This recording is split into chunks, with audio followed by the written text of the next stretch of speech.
Shifting focus to an insurance company, ICICI Lombard, which reported better than expected set of numbers. Motor business also reported strong growth. And to discuss all this and more in greater detail, we now have Gopal Balachandran, Chief Financial Officer at ICICI Lombard, now joining us.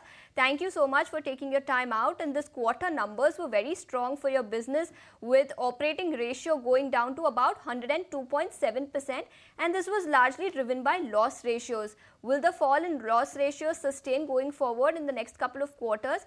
And can we achieve 101.5% as what was guided earlier by the management? I think the way I would before I specifically respond to it, I think I would just reiterate the fact that from an ICICI Lombard standpoint, I think what we have largely driven as an institution is to drive profitable growth. And that's the reason why we keep looking for profitable opportunities in terms of how we want to reselect portfolios. The other thing that we have generally done is, particularly in the last few years when the market has been very, very aggressive and competitive, in line with our approach to driving profitable growth, we have stayed cautious on segments which have kind of been very, very aggressive in terms of outcome. So this is the reason now when some of those segments are kind of coming back in terms of growth opportunities, from an ICICI Lombard standpoint, I think we have been able to reap the benefit of it. And you're absolutely right.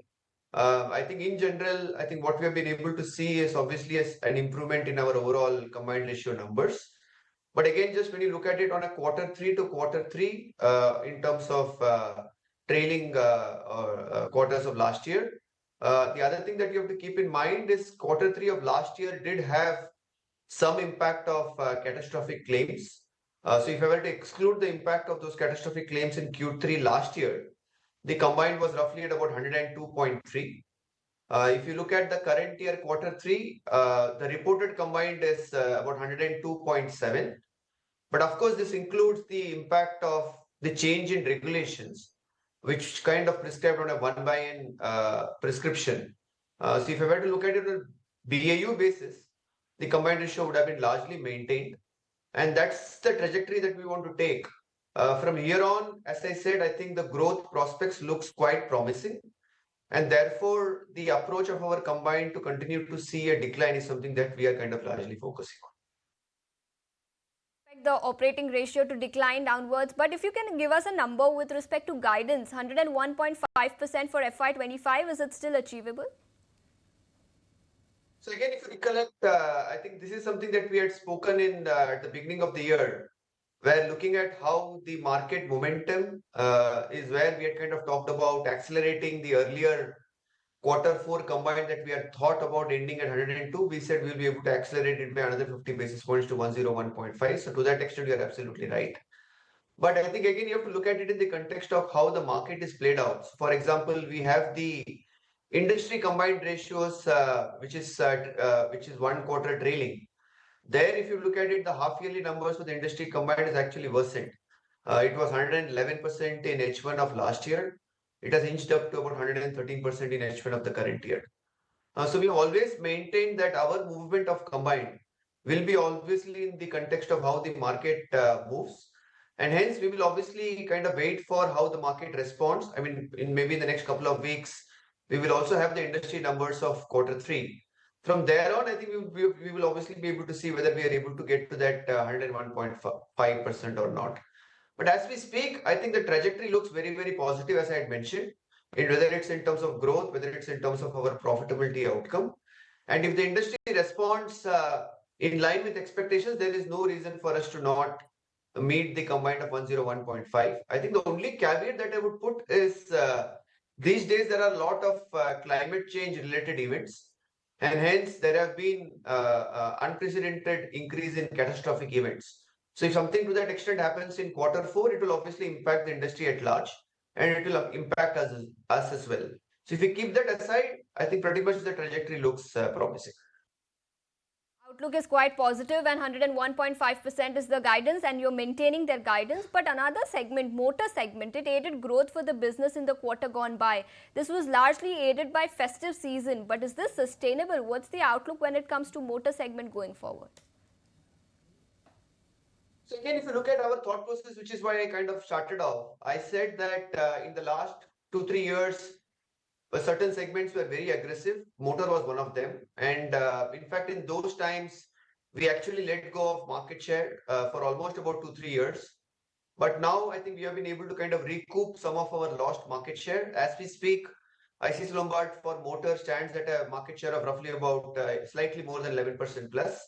And even if you look at the growth numbers, whether you look at it on a Q3 or whether you look at it on a 9-month basis, I think we have had relatively decent outperformance vis-a-vis the industry growth numbers. So we think, again, I think all our growth expectations will be in the context of market. And hence, to that extent, at a company level, not specifically talking in the context of motor, at a company level, what we have always maintained is ICICI Lombard should see in terms of top line growth, roughly about 100 to 200 basis point alpha over industry growth numbers. So that is where we are, because the reason why I'm saying this is at different points of time, different segments exhibits different outcomes. So hence, to that extent, I think we believe we are positively poised to capture the opportunity for growth, including for motor.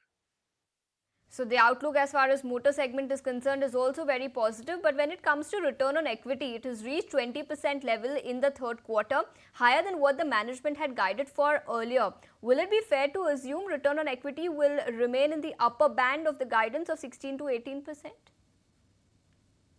Again, all of this have to be put in context. If you look at the current accounting prescriptions, I think whatever investments that we make in investments, they all come and let's say start hitting us in the same period in which those expensing happens.